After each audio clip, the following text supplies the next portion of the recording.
Agora vamos à leitura do texto bíblico, Evangelho segundo São João, capítulo 15, versículos 4 e 5. Permanecei em mim, e eu permanecerei em vós.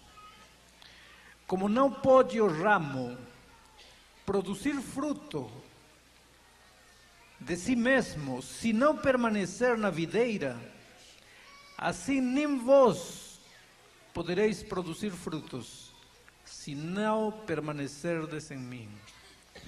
Eu sou a videira, diz Jesus, vós sois os ramos. Quem permanece em mim e eu nele, esse dá muito fruto, porque sem mim nada podeis fazer.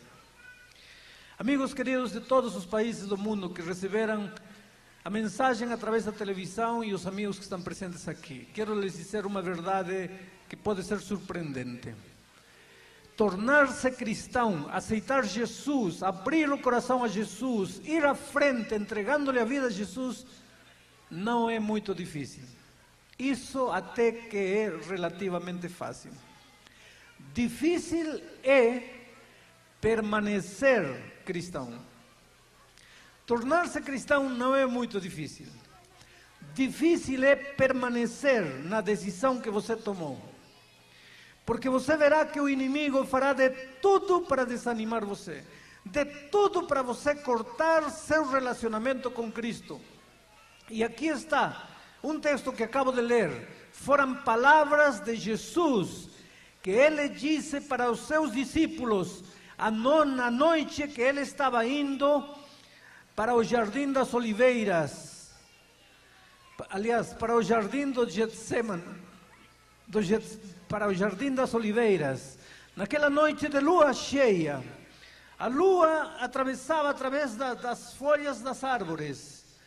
Jesus ficou olhando para as plantações de videiras, e disse para os seus discípulos: eu estou para ir, vocês ficarão nesta terra. Agora escutem uma coisa: se vocês não permanecerem em mim, vocês não poderão mais sobreviver. Assim como o ramo não pode produzir fruto se não estiver ligado na videira, vós não podereis produzir nada de bom se não estiverdes ligados a mim. E aí disse Jesus: eu sou a videira, vós sois os ramos. Se você cortar seu relacionamento comigo, você não vai muito longe na vida cristã. E esta noite, sem dúvida, tem presente aqui alguém que já foi membro de igreja e por essas coisas da vida hoje está longe de Jesus e longe da igreja. E se eu te pergunto por que você está longe da igreja, você terá que chegar à conclusão de que em algum momento você cortou seu relacionamento com Cristo. Só que o Apocalipse está cheio de promessas ao vencedor. E se se promete tanto ao vencedor, é porque a vitória é uma realidade. A vitória existe, a vitória é possível. E o segredo da vitória está em permanecer em Jesus. Como o ramo não pode produzir nada se não estiver ligado na videira, você e eu não poderemos produzir nada se não estivermos ligados em Jesus. E como é que uma pessoa está ligada a Jesus? Essa é a mensagem desta noite. Nós nos ligamos a Jesus através de três elementos: através do estudo da Bíblia, através da oração e através da testificação. Permitam-me falar destes três elementos da vida cristã. Primeiro, Deus fala para você através do estudo da Bíblia. Você sozinho neste mundo está perdido. Você precisa se comunicar com o Pai. E o Pai só tem uma maneira de se relacionar com você: e é através do estudo da Bíblia. Se você não separar tempo todo dia para meditar na palavra de Deus, não adianta a decisão que você tomou, não adiantam as promessas que você fez, não adianta quantas lágrimas você derramou no momento da sua decisão. Você não irá muito longe se você não aprender a separar tempo todos os dias para meditar na palavra de Deus. E agora eu sei a pergunta que está em seu coração. Muitos jovens me fazem essa pergunta: pastor, eu sei que devo estudar a Bíblia, só que eu não sinto vontade de ler a Bíblia. Eu sei que Deus se comunica comigo através da palavra. Eu gostaria até de separar tempo para meditar na palavra de Deus, mas não sinto vontade. Como que eu vou abrir a Bíblia se eu não sinto vontade? E agora eu quero fazer uma ilustração para você. Eu acho que todos vocês alguma vez já enfrentaram um exame. Hoje aqui em São Paulo, os jovens enfrentaram o vestibular. E eu tenho 4 filhos e todos eles enfrentaram vestibulares. E eu sei como eles sofriam para enfrentar o vestibular. Graças a Deus já os 4 passaram.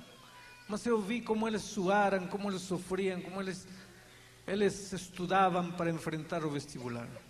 Agora, minha pergunta é a seguinte: você gosta de todas as matérias que tem que estudar para o vestibular? Vamos dizer que amanhã você tem prova de geografia e você não gosta da matéria de geografia, simplesmente você não gosta. Abre o livro de geografia e não gosta, é chato, não tem vontade de estudar geografia. Só que amanhã você tem prova de geografia. O que você faz?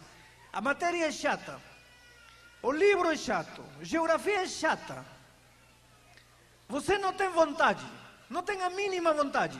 Então, como não tem vontade, fecha o livro de geografia e diz: tá bom, é chato, não tenho vontade, não estudo. É assim? Não. Mesmo não tendo vontade, você agarra a geografia e começa a lutar. Por quê?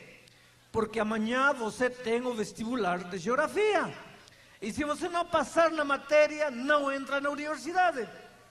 E se você não ingressar na universidade, você não será um profissional. Então, mesmo não gostando, mesmo não querendo, mesmo não sentindo vontade, você abre o livro de geografia e estuda geografia. Agora, minha pergunta é a seguinte: você acha que a Bíblia não mereceria pelo menos o mesmo esforço que um livro de geografia?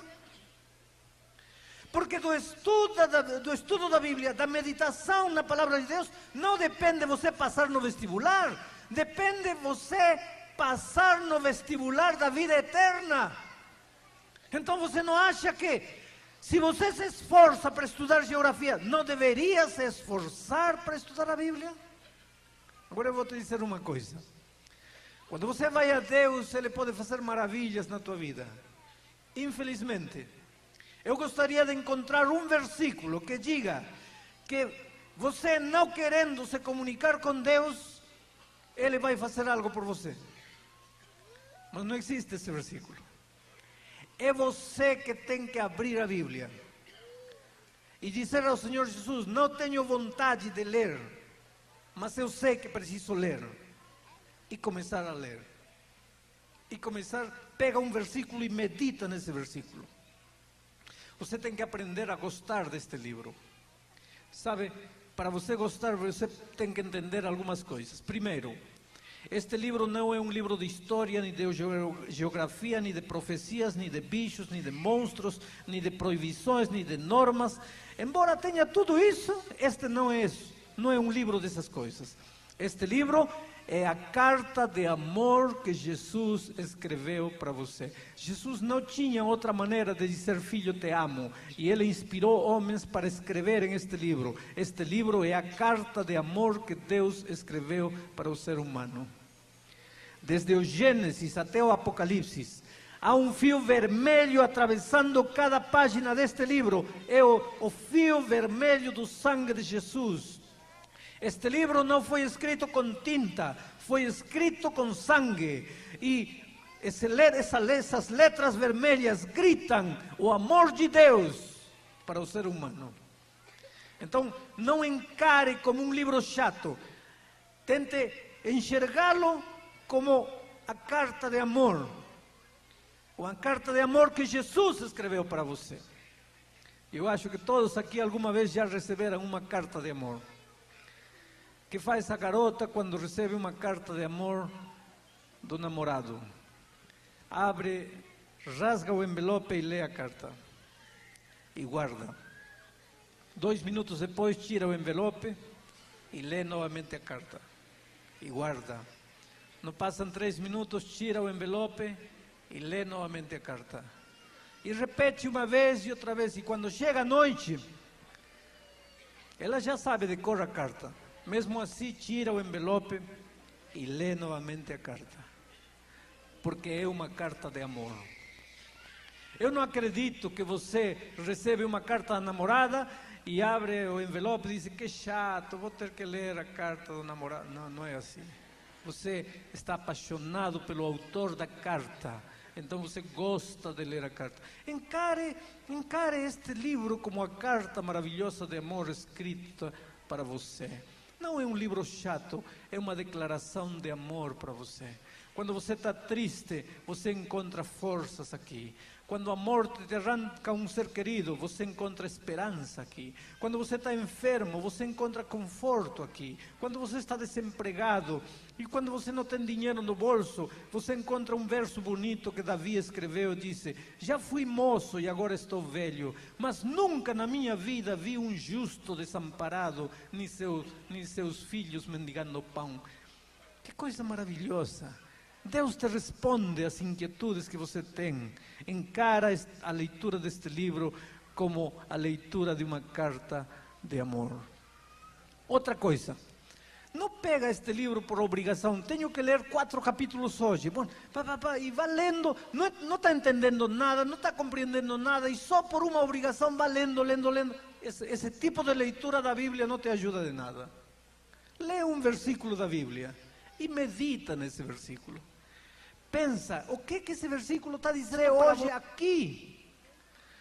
Conta a Deus quais são teus problemas e como o verso que você acaba de ler te ajudam a resolver os problemas. Aplica as verdades bíblicas à tua vida. Não tenha pressa em ler a Bíblia. Não trate de ler 5 capítulos, 3 capítulos. Talvez 1, talvez 2. E à medida que você vai crescendo na experiência cristã, vai lendo mais. Mas cada dia separe tempo para meditar na palavra de Deus. Porque se você não estudar a Bíblia, você não estará permanecendo em Jesus. E se você não permanecer em Jesus, você vai morrer mais tarde ou mais cedo na vida espiritual. O segundo meio de comunicar-nos com Deus é a oração. Através da leitura da Bíblia, Deus se comunica conosco. E através da oração, nós nos comunicamos com Deus. Orar é como respirar. Um homem não pode viver sem respirar. E um cristão não pode viver sem orar. Mas aí vem os problemas. Pastor, eu não tenho vontade de orar. Esse é o nosso problema, queridos. Que não temos nem vontade de estudar a Bíblia, nem vontade de orar. Eu vou lhes explicar por quê. Sabe por que não temos vontade de orar nem de ler a Bíblia? A gente sabe que tem que fazer, mas não tem vontade. Sabe por quê? Porque desde que o pecado entrou ao mundo, todos nós viemos a este mundo, nascemos com natureza pecaminosa. E a natureza pecaminosa não gosta de relacionar-se com Deus. A natureza pecaminosa só gosta do lixo da vida. Não gosta de Bíblia, não gosta de orar. Então, queridos, se nós buscarmos a Deus, não será porque seja natural, será porque o milagre da conversão aconteceu em nossa vida. Mas no momento em que você se levantou e veio à frente, aceitando Jesus, o milagre da conversão aconteceu na sua vida. Agora você precisa cultivar a nova criatura em seu coração. E você cultivará isso através da leitura da Bíblia e da oração. Quando você não tem vontade de orar, diga ao Senhor Jesus: Senhor, olha aqui, Neste momento eu me lembrei que eu tenho que orar, mas estou sem vontade de orar. Agora eu quero que você me diga, por que não tenho vontade de orar? Porque se minha cabeça me diz que tenho que orar, eu não tenho vontade de orar. O que está acontecendo comigo?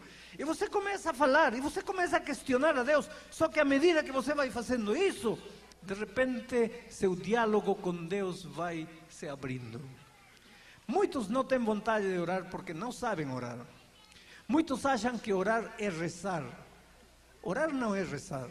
Rezar é repetir uma oração que você aprendeu de cor. E um rezo, ele não tem significado, porque é a mesma coisa que você sempre fala. Orar não é repetir as mesmas palavras sempre. Orar, diz o Espírito de Profecia, é abrir o coração a Deus como a um amigo. Orar é conversar com Deus como se conversa com um amigo. Como é que os amigos conversam? Os amigos se encontram todos os dias. Você tem amigos, não? Você se encontra com um amigo. Se encontra, olá, como vai? Tudo bem? Tudo bem. E você também? Eu também estou bem. Tá bom, então até amanhã. Tá bom. Aí no dia seguinte, oi, como vai? Tudo bem? Sim, comigo também, tudo bem. Então tá bom, então até amanhã, já, tchau.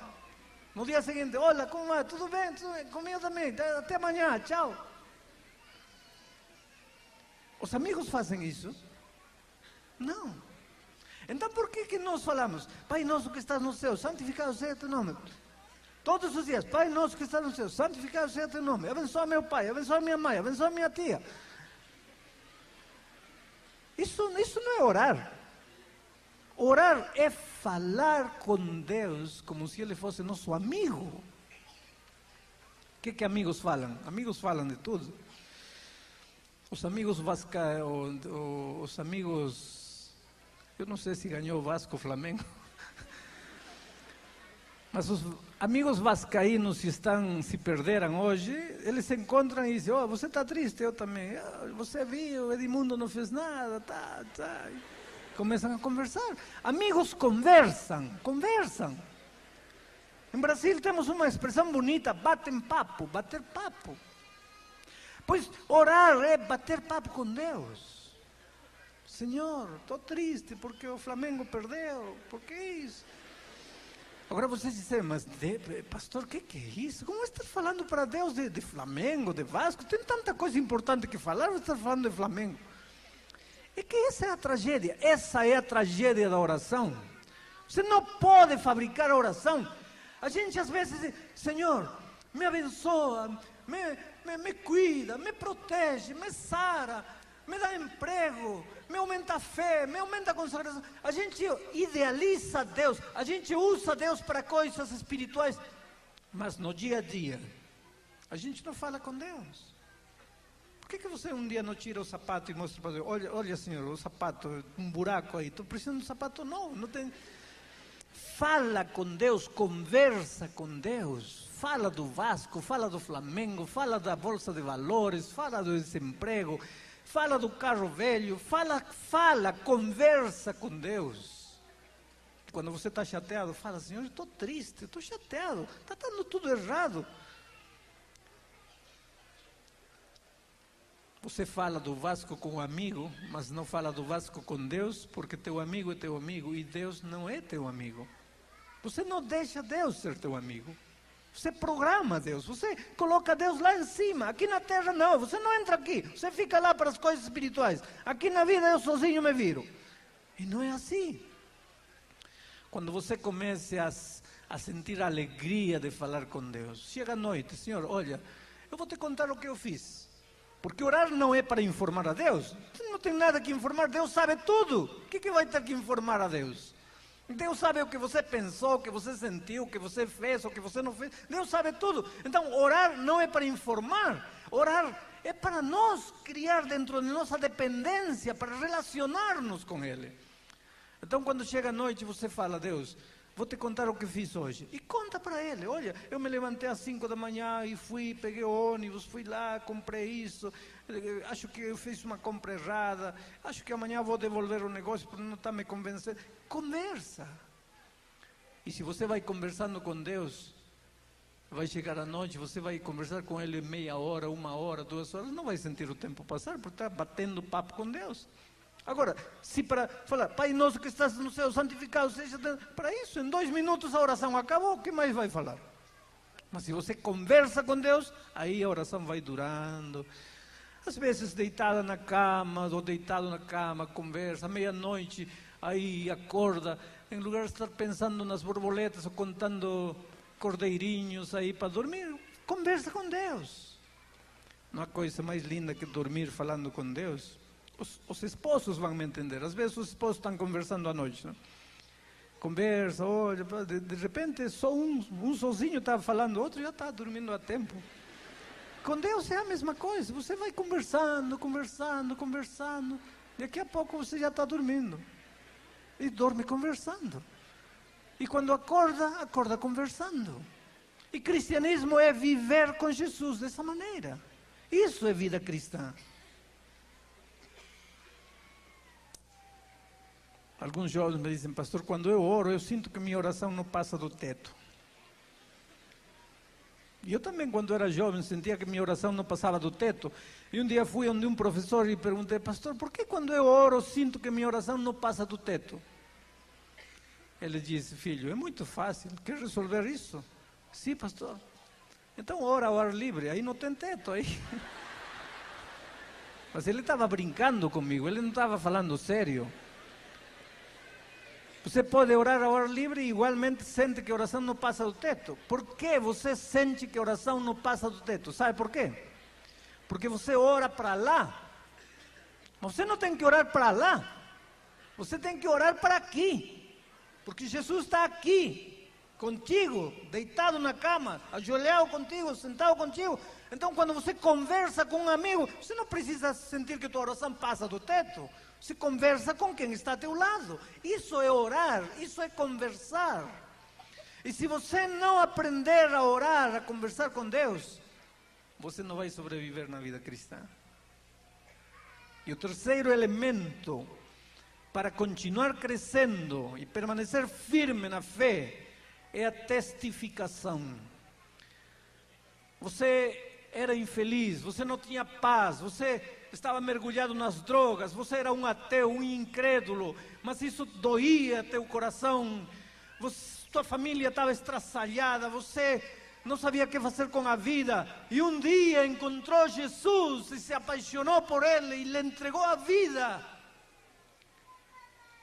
E agora você tem paz, e agora você pode dormir. Quando chega a noite, você não tem que estar contando cordeirinhos, você não tem que tomar comprimido para dormir. Queridos, eu lhes digo uma coisa, não há coisa mais linda na vida que viver em paz com Deus. Deitar na cama e conversar com Ele e depois respirar 3 vezes. E tchau, até amanhã. Dormir em paz. Em paz. Agora, essa paz que Jesus me dá, quando eu vejo pessoas desesperadas, tristes, por que não falar para elas da paz que Jesus trouxe à minha vida? Agora, querido, se você somente estudar Bíblia e orar, mas não testificar, você em pouco tempo vai perder a vontade de orar e estudar a Bíblia. Então, para você sempre sentir a vontade de orar e estudar a Bíblia, você tem que incluir o terceiro elemento, que é a testificação. Procura um amigo, convida para a tua casa, assiste um vídeo cristão, lê a Bíblia, estuda a Bíblia, procura um colega em teu trabalho, um vizinho, um primo, um tio, um cunhado, uma sogra ou sogra, conversa, conta de Jesus, conta o que Jesus fez na tua vida, testifica. Porque se você não testificar, não vai muito longe na vida cristã. Às vezes os seres humanos somos ingratos. Jesus trouxe tanta coisa linda na nossa vida e a gente não comparte. Alguém deve ter inventado a história que vou contar agora, não deve ser verdade. Mas eu conto porque é interessante. Dizem que um médico um dia encontrou um cachorro lá na rua, cachorro sarnento, sarnoso, pulguento, perna com a pata quebrada, magro, desnutrido.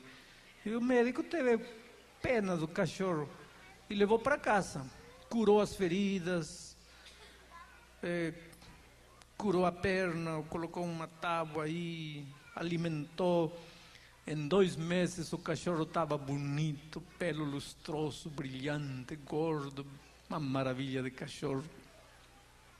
E um dia o médico deixou a porta aberta e o cachorro desapareceu.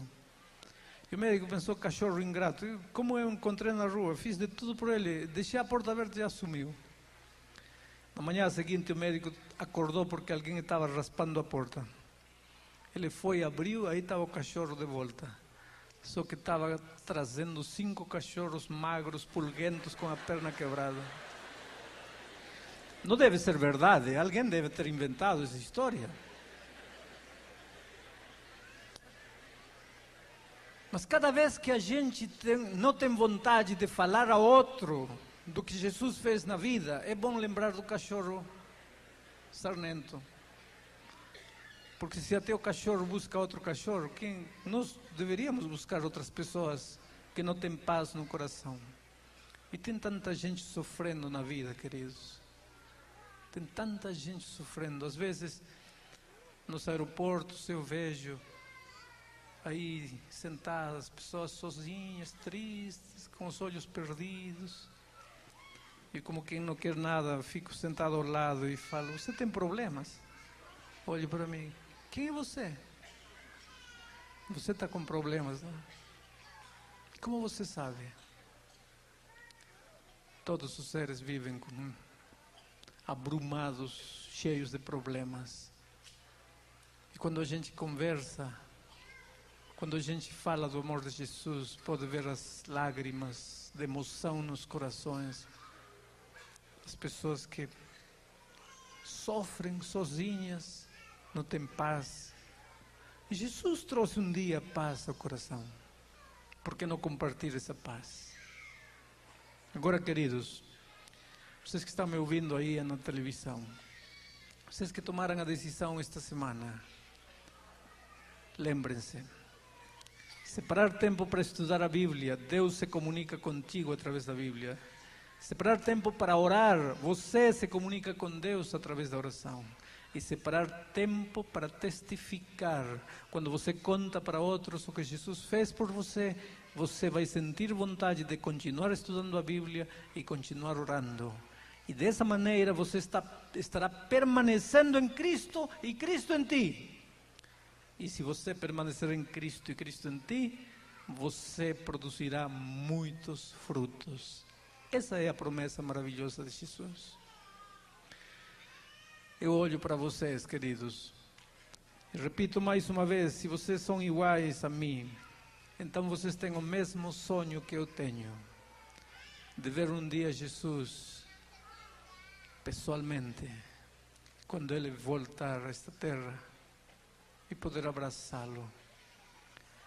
Não importa se eu tenho que ser o último da fila, não importa quanto tempo eu tenha que esperar na fila, mas meu sonho é chegar perto de Jesus e poder abraçá-lo. Hoje eu falo com Ele, mas não posso vê-lo. Eu falo com Ele, mas não posso tocá-lo. Sinto sua voz cada vez que abro a Bíblia, mas não posso ouvir a voz como gostaria de ouvir, a voz audível dele. Mas Jesus volta e eu vou poder abraçá-lo. E se esse é meu sonho e você não é diferente de mim, esse também é teu sonho. Mas, queridos, não pensem que nós chegaremos àquele dia porque nos batizamos, porque pertencemos a uma igreja, porque guardamos os mandamentos ou porque devolvemos o dízimo. Não. Chegaremos a esse dia se nesta vida nós aprendemos a viver em comunhão diária com o Senhor Jesus Cristo, através do estudo da Bíblia, da oração e da testificação. Neste momento, volte para casa feliz.